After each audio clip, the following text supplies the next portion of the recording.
Assalamualaikum warahmatullahi wabarakatuh. Al-Fatihah khususan ala Habibil Azam Sayyidina Rasulullah Muhammad ibn Abdullah wa jami' ahli baitihi wa ashabi wa azwaji wa zurriyatihi sumila jami' arwahi awliya'illah fi masyarikal ardi magharibiha barriha wa bahriha wa jami' arwahil ulamil amilin wal muhaddisin wal mujtahidin semua khususan ala sahibi hadal kitab Al-Imam Al-Habib Abdullah bin Abdul Haddad usulihi wa furuhi wa man yantasibu ilaihi ila hadratin Nabi Muhammadin sallallahu alaihi wa sallam. Al-Fatihah. A'udzu billahi minasyaitonir rajim. Bismillahirrahmanirrahim. Alhamdulillahirabbil alamin. Arrahmanir rahim. Maliki yaumiddin. Iyyaka na'budu wa iyyaka nasta'in. Ihdinas siratal mustaqim. Siratal ladzina an'amta 'alaihim ghairil maghdubi 'alaihim waladdallin. Amin. Rabbi shrah li sadri wa yassir li amri wahlul 'uqdatam min lisani yafqahu qawli wasaddid lisani wahdi qalbi bihaqqi sayyidina Muhammadin sallallahu alaihi wa sallam. Subhanaka la ilma lana illa ma 'allamtana innaka antal alimul hakim. Kita masuk hikmah yang kedua dari hikamnya Al-Imam Al-Habib Abdullah bin Abdul Haddad. Qala radhiyallahu ta'ala anhu, ma taraka minal kamali syai'an man aqama nafsahu min rabbih muqama 'abdihi min nafsihi. Ma taraka minal kamal syai'an man aqama nafsahu min rabbih muqama 'abdihi min nafsihi.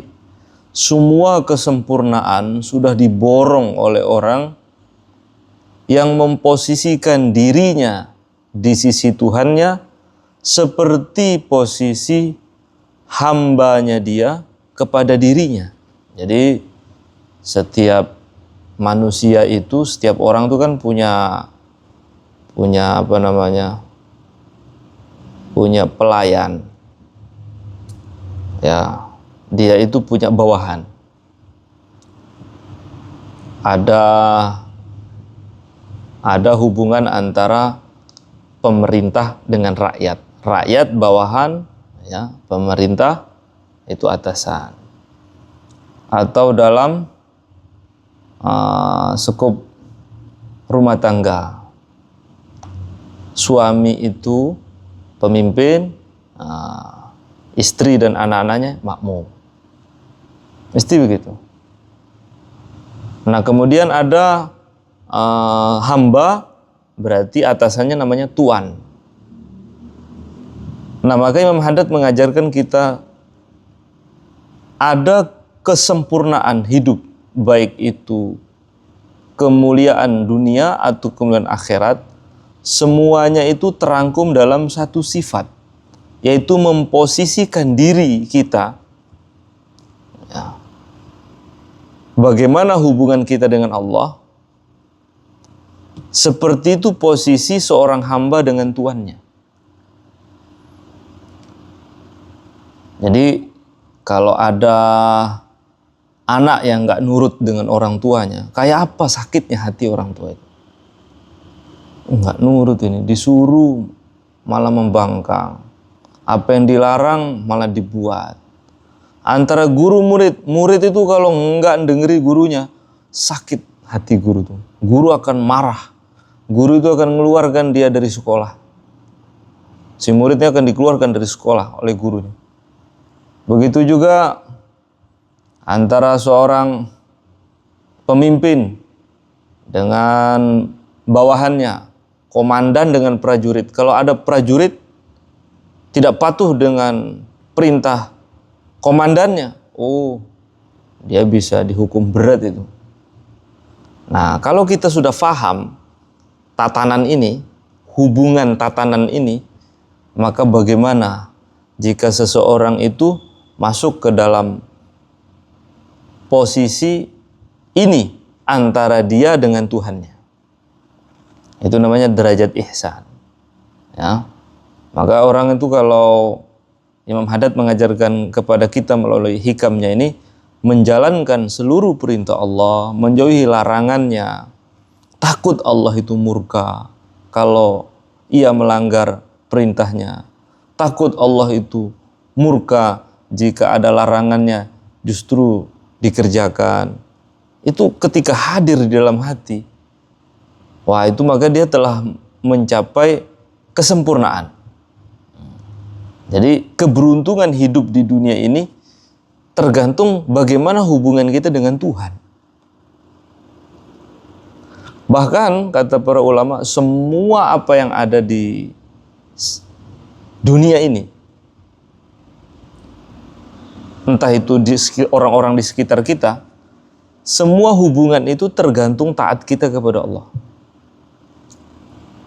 Maka ada ulama mengatakan, man ata'allaha ata'ahu kullu syai'. Siapa yang taat kepada Allah, maka apapun akan taat sama dia. Ya, orang itu ingin ditaati, ya, tapi dia nggak sadar, kamu lo nggak taat sama Tuhan, ya.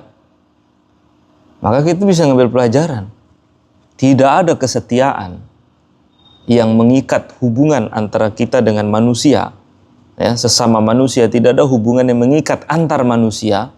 Kalau dengan Tuhan saja itu tidak ada perbaikan, tidak paham untuk apa ia dicipta. Kita itu dicipta sebagai hamba untuk ngabdi, untuk menghamba kepada Allah, jalankan perintah, jauhi larangan. Paham? Kalau kita paham ini ya, kayak apa rasanya seorang suami jika istrinya itu membangkang, gak mematuhi dia. Nah, maka rasa itu sebenarnya cubitan dari langit. Nah, kalau kamu hanya manusia yang penuh kelemahan, kekurangan, sakit hatimu jika istrimu membangkang, jika anakmu membangkang, guru hatinya akan sakit jika muridnya itu membangkang. Bagaimana dengan Rabbul Alamin, pemilik jagat raya semua ini, dan kamu itu posisinya hamba mutlak. Padahal orang-orang yang menjadi tanggung jawab kita nggak sampai tingkatannya seperti hamba, ya. Rakyat hubungannya dengan presiden itu bukan budak, rakyat yang diayomi. Tapi ketika dia tidak mau mematuhi perintah, di mata negara ini pelanggaran, ini orang rakyat ini kriminal ini.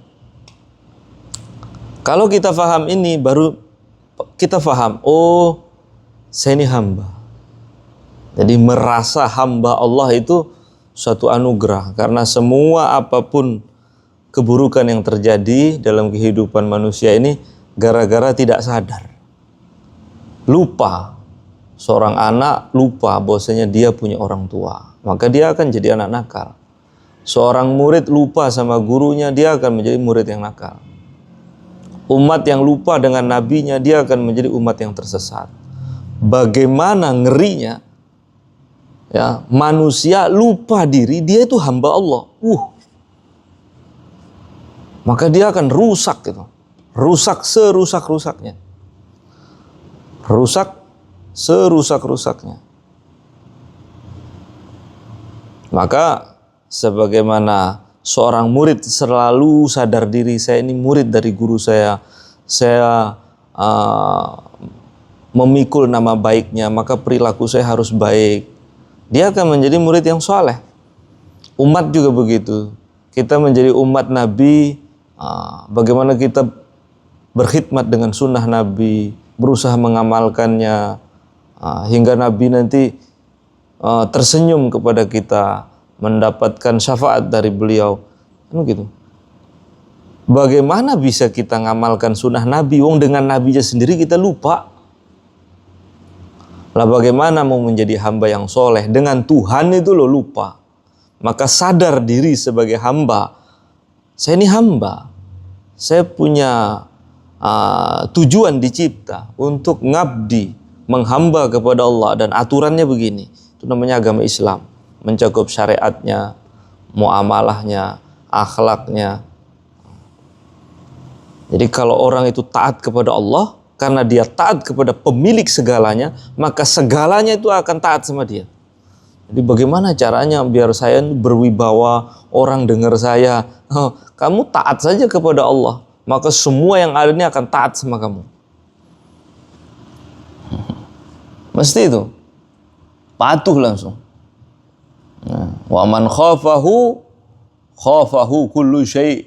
Siapa yang takut kepada Allah, maka segala apapun akan takut sama dia.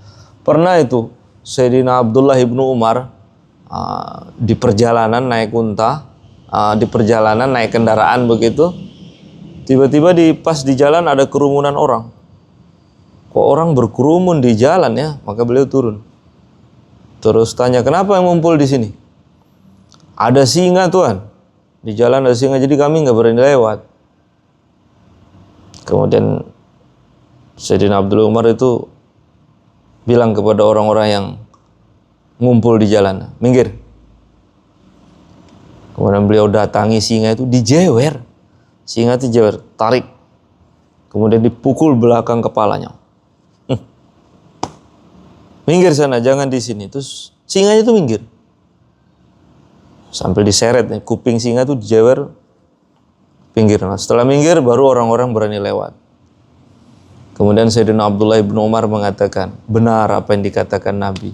Saya pernah mendengar beliau bersabda, barang siapa yang hanya takut kepada Allah, maka segala sesuatu akan takut sama dia. Kenapa orang itu berani kepada kita? Kok berani sekali sama saya? Ya karena kamu berani sama Allah. Jadi derajat wibawa tertinggi, siapa yang paling takut kepada Allah, Allah akan beri dia wibawa yang tidak ada taranya. Ya, barang siapa yang takut kepada Allah, man khafahu kullu syai'. Siapa yang takut sama Allah, maka apapun akan takut sama dia. Wa man lam yakhifillaha khafa min kulli syai'. Siapa yang enggak takut sama Allah, maka dia akan takut dengan apa saja. Siapa yang tidak takut dengan Allah, siapa yang tidak takut kepada Allah, maka dia akan takut dengan apapun, hatta dengan pikirannya sendiri. Dia dihantui oleh imajinasi, rasa takut yang dia bangun-bangun sendiri. Ya. Jangankan dia takut dengan orang lain, dengan dirinya sendiri dia takut.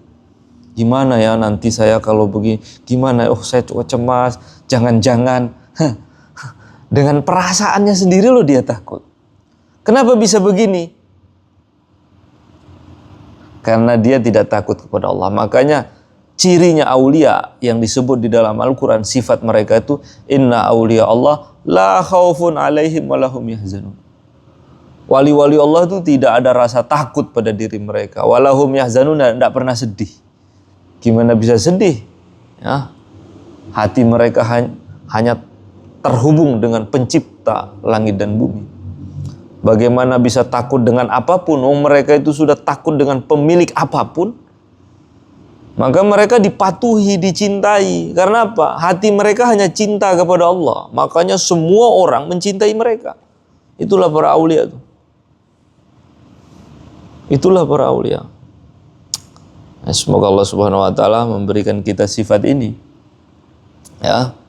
Sadar diri saya ini hamba. Kalau kita sadar diri kita ini dari ketiadaan menjadi ada, dicipta oleh yang maha ada, yaitu Allah. Lalu kita sadar Allah yang menciptakan saya dari tidak ada menjadi ada. Lah sekarang apa tugas saya sebagai hamba? Apa tugas saya sebagai hamba? Di situ nanti ada kekuatan untuk lebih baik menjalankan perintah, menjauhi larangan. Maka Imam Haddad, saya ulang lagi hikmah yang beliau katakan di sini, ya, semua kesempurnaan sudah diborong oleh orang yang memposisikan dirinya di sisi Tuhannya sama seperti posisi hamba dia, budak dia kepada dirinya. Kalau bahasa sederhana, karena sekarang nggak ada perbudakan, ya, sebagaimana kita itu sayang kepada orang yang patuh kepada kita, ya, seorang guru sayang kepada muridnya yang patuh, ya, menjalani perintahnya, menjauhi larangannya. Kita akan sayang dengan anak yang penurut, ya. Seseorang suami akan sayang dengan istrinya yang tidak membangkang, penurut, taat, mentaati perintah. Nah, itu sebenarnya satu pesan, pesan moral Ya. Kalau kamu merasa tersakiti jika orang yang di bawahmu itu membangkang kamu, padahal itu dia di bawah tanggung jawabmu, lah bagaimana dengan Rabbul Alamin? Bagaimana dengan orang yang membangkang Allah Subhanahu wa taala? Semoga Allah Subhanahu wa taala menjadikan kita hamba yang memiliki sifat ihsan. Wallahu taala alam. Al-Fatihah. A'udzu billahi minasyaitonir rajim. Bismillahirrahmanirrahim. Alhamdulillah.